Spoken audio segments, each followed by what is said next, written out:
patient is Narayan Devkota and यहाँलाई चाहिँ यहाँ चाहिँ हाम्रो कानै पेसेन्ट भएको रहेछ नारायण देवकोटाजी र आज हाम्रो पञ्चकर्म थेरेपीमा आउनुभयो। पञ्चकर्म थेरेपीमा आइसकेपछि यहाँको चाहिँ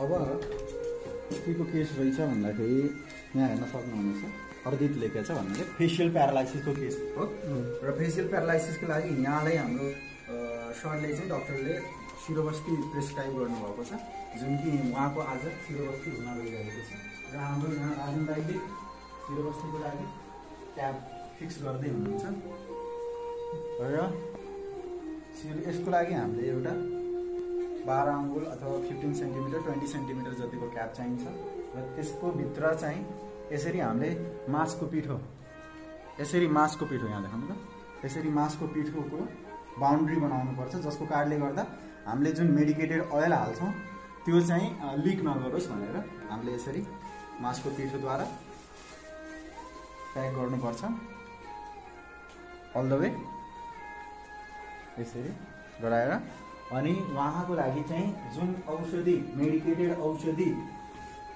उहाँको हामीले टाउकोमा हाल्ने छौँ त्यसलाई हामीले यतातिर मनतातो गराउँदैछौँ र यसको लागि तताउने बेला सधैँ के ख्याल गर्नुपर्छ भन्दाखेरि यसलाई डाइरेक्ट हिट दिनु हुँदैन।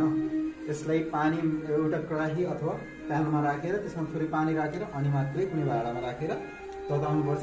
जसको कारणले गर्दा यसको चाहिँ पोटेन्सीमा कुनै पनि चेन्जेस हुँदैन र यसले आफ्नो अल द वे काम गर्छ राम्ररी। बुवाको शुभ नाम नारायण देवकोटा। घर कता हो बुवा?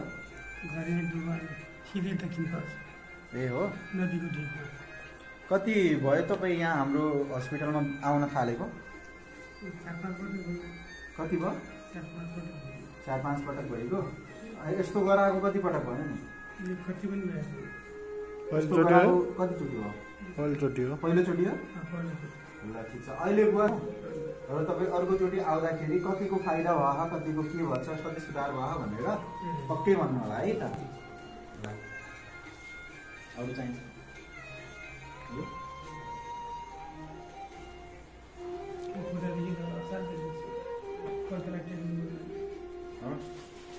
र तपाईँहरूले हेर्न सक्नुहुनेछ।